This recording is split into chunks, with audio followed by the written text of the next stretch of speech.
नक्श उस घर में घर जमाई बनकर रहता था, मगर वो वहाँ एक नौकर ही था। सब उसे जलील करते रहते। ना तो उसे घर में ठीक से खाने को मिलता था, कभी कालीन पर तो कभी वो कुत्तों के कमरे के बगल में सोता। अपना पॉकेट खर्च चलाने के लिए वो एक जगह चपरासी की नौकरी भी करता था। अनिका ने अपनी सहेलियों को बता रखा था कि उसकी शादी विदेश जाकर हुई है और उसका पति लंदन में बड़ा बिजनेसमैन है।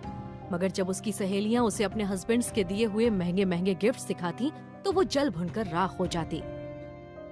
इस बार न्यू ईयर में मुझे एक महंगा गिफ्ट चाहिए, वो जिसकी कीमत लाखों में है।